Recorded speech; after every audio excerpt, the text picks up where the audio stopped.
எல்லாருக்கும் வணக்கம். இன்றைக்கி முக்கியமான ஒரு திருக்குறளை பற்றி உங்களை எல்லாருக்கும் ஷேர் பண்ணலான்னு வந்திருக்கேன். அந்த குறள் வந்து ரொம்ப முக்கியமான குறள். அந்த குறளுக்கு நிறைய சிறப்பு இருக்குது. அந்த குறளை பற்றி சமீபத்தில் இசைஞானி இளையராஜா அவர்கள் சன் நியூஸ் தொலைக்காட்சி கொடுத்த ஒரு பேட்டியில் வந்து அந்த குறளை பற்றி மேற்கோள் காட்டி சொல்லியிருந்தார்.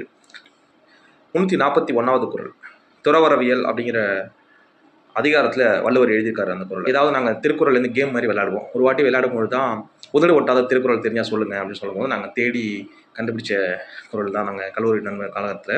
அப்போ வந்து இந்த குறளோட அர்த்தம் வேறு மாதிரி இருந்துச்சு. லைஃப்பில் அனுபவமே எக்ஸ்பீரியன்ஸ் கிடைக்கவும் ஒரு மாதிரி புரிய ஆரம்பிக்குது. அதுதான் திருக்குறளோட தனித்துவம், அபூர்வம், ஆச்சரியம் கூட சொல்லலாம். அப்படி இந்த குறளை வந்து இளையராஜா அவர்கள் எந்த இடத்துல மேற்கொள்கிறாருன்னு அந்த வீடியோவில் நீங்கள் பாருங்கள். ஒரு பொருள் மேலே பற்று வைக்கிறோம்ல, அவர் தன்னுடைய தனக்கு மீதான வர விமர்சனம் பாராட்டுவாங்கங்கிற பற்று வைக்கிறதுனால அவர் நான் தவிர்க்கிறேன், அந்த பற்றை குறைச்சிக்கிறேன் அப்படின்னு தான் அதில் மென்ஷன் பண்ணிக்கிறாரு.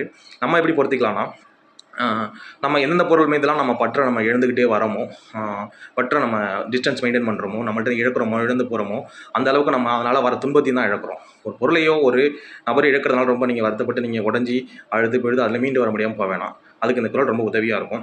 குறளை சொல்கிறேன். யாதனின் யாதனின் நீங்கியான் நோதல் அதனின் அதனின் இளன் அப்படின்னு சொல்கிறாரு. மறுபடியும் ஒரு வாட்டி அந்த குறளை சொல்கிறேன். யாதனின் யாதனின் நீங்கியான் நோதல் அதனின் அதனின் இளன் அப்படின்னு சொல்கிறாரு.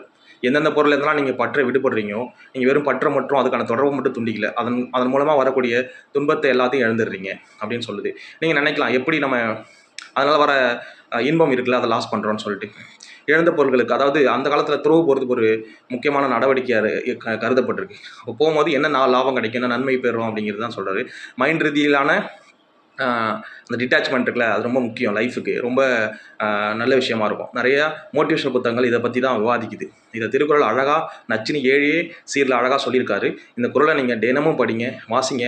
லைஃப்பில் யாராவது உங்களை விட்டு பிரிஞ்சு போகும்போது இந்த குறளை நீங்கள் மைண்டில் நினச்சிக்கங்க. ரொம்ப ரிலாக்ஸாக இருக்கும். வள்ளுவர் வாழ்வியலுக்கு துணை ஏற்போம். அந்த குறள் படிக்கும்பொழுது உங்களுக்கு ரொம்ப இனிமையாக இருக்கும், ஞாபகம் வச்சுக்கிறதுக்கு எளிமையாக இருக்கும். நீங்கள் பொது மேடைகளில் பேசும்போது மேற்கொள்ளிட்டு காட்டலாம். என்னடா அது துறவரவியல், இதுலேருந்து என்னத்தை நம்ம மேற்கோள் காட்ட முடியும் அப்படின்னு நினைக்காதீங்க. துறவுங்கிறது புத்த நெறியிலேருந்து வந்ததாக சொல்லப்படுகிறது வரலாற்று அறிஞர்களால், ஆய்வறிஞர்களால். துறவம் மேற்கொள்வது ஒரு நல்ல விஷயமாகவும் விடயமாகவும் அந்த காலத்தில் பார்க்கப்பட்டிருக்கு. ஸோ வள்ளுவர் எந்த சமயத்தை சார்ந்தவர் என்பதை போட்டி நடந்துகிட்டு இருக்கு. பெரும்பான்மை சமண புத்த கருத்துக்களை ஒத்து இருக்கிறதா தான் நம்மளால் பார்க்க முடியுது. நம்ம படிக்கிறதில்ல சில மதங்கள் அதை எடுத்துக்கவும் போட்டி போடுறாங்க. ஆனால் ஒட்டுமொத்த உலக மானிடத்திற்கான குறளாக ஓங்கி ஒழிப்பது தான் திருக்குறளோட தனித்துவமே. அதை சிதைக்காமல் யாரும் இருக்கிறதுக்குன்னு நம்ம ஒரு சின்ன வேண்டுகோளை விடுத்துக்கலாம். காரணம் அதில் இருக்க கருத்துக்கள் பொதிக்கப்பட்டிருக்கிறது வந்து யார் வேணாலும் ரிலேட் பண்ணிக்க முடியும். நான் எப்படி லைஃப்பில் திருக்குறளை அப்ளை பண்ணிக்கிறேன் அப்படிங்கிறதுல தான் இந்த சீரீஸில் நான் உங்களுக்கு சொல்ல போகிறேன். முக்கியமாக இந்த குறளை வந்து நான் லைஃப்பில் எப்போதுமே நான் அப்ளை பண்ணிப்பேன். விடைபெறுகிறேன். நன்றி, வணக்கம். மீண்டும் ஒரு திருக்குறளை சொல்கிறேன். யாதனின் யாதனின் நீங்கியான் நோதல் அதனின் அதனின் இளன் துறவரவியல் அதிகாரம். தேங்க்யூ.